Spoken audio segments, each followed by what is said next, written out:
This is the Hidden Killers podcast with Tony Bruschi.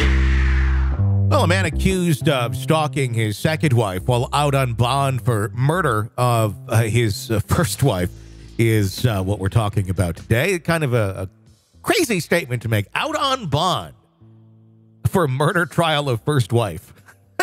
I didn't know that. How does that work? Like, why?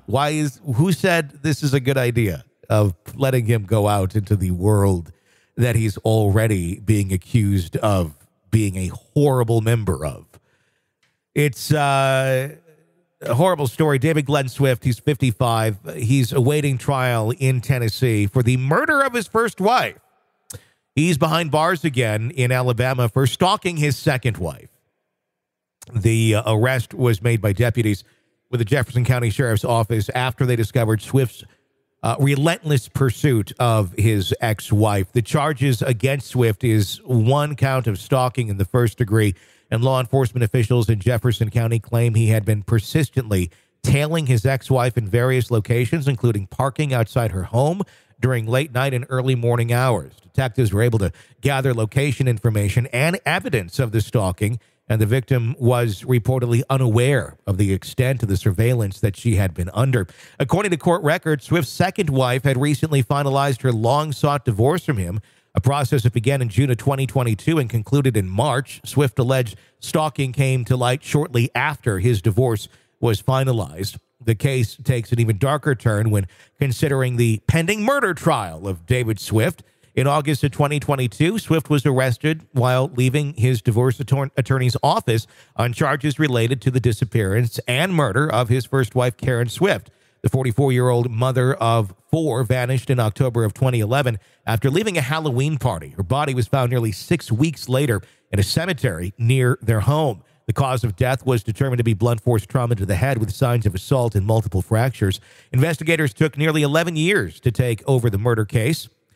And David Swift was subsequently charged with murder. He then posted a $200,000 bond after extradition and returned to Bessemer, Alabama, while awaiting his murder trial in Tennessee, scheduled for January of 2024. With the stalking allegations against him, the district attorney's office has filed a petition to revoke Swift's pretrial bond.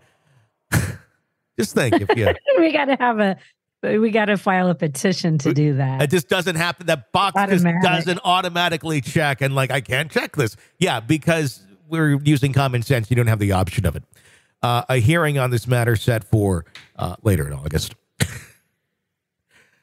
And, it took them so long to even file the charges against him for the murder. And so I'm wondering if the second wife ever knew anything about that, or maybe she knew that she had been murdered. I don't know.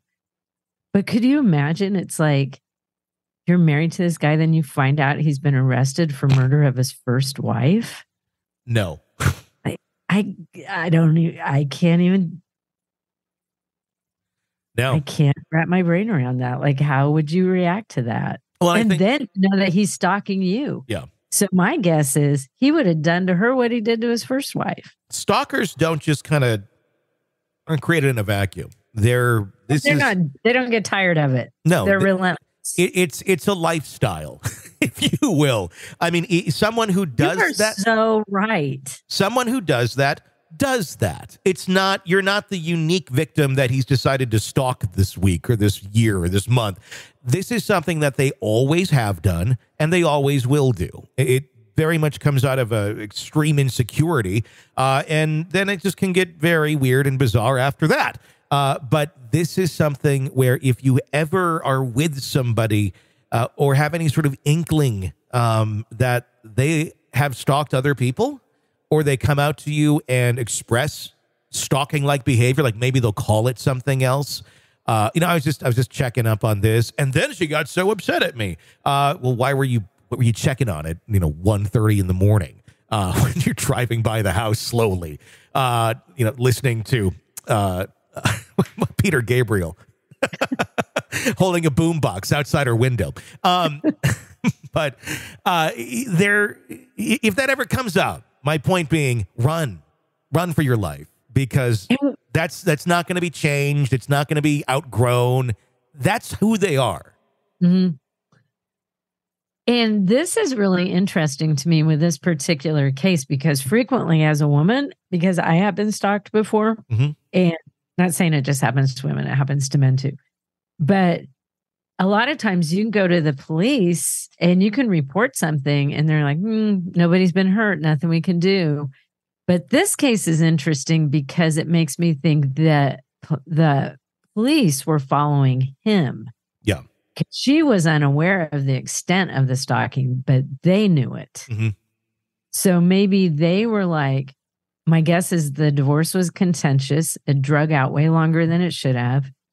There might have been threats or something. They might have thought this woman could be in danger. And if that's the case, I don't know it. Mm-hmm. But if that's the case, hats off to them, because so often you only hear about these stories after the woman's dead. Yeah, this seems like it was the police intervening on this and reading the tea leaves and going, yeah, if there's this, I don't know. My guess would be that maybe the department that was doing the investigating into this man alerted the department where he resided and said, look, we are investigating this guy as a murderer. We can't tip our hand right now. We're not ready to make an arrest, but just so you're aware, he's in your jurisdiction. And then maybe they said, let's take a look and see what he's up to these days. And read those tea leaves and said, okay, we gotta keep an eye on him. I hope that's how it worked out. It would be such a good, positive police story. I don't know. But it does sound like that, because she didn't know the extent of it. Yeah. And it's you cut out. Hey, could have been a victim. You cut out there. Say your last line again. I mean, they knew he was out there late at night, early in the morning. She could have been a victim just as easily as a first wife. Yeah, without a doubt. You're locked into the Hidden Killers podcast. Want more? Start binging on all of our true crime podcasts right now through Apple Podcasts, and get an ad-free experience when you sign up to be a True Crime Today Premium Plus member, exclusively on Apple Podcasts. More of the Hidden Killers podcast, dropping soon. Press subscribe now.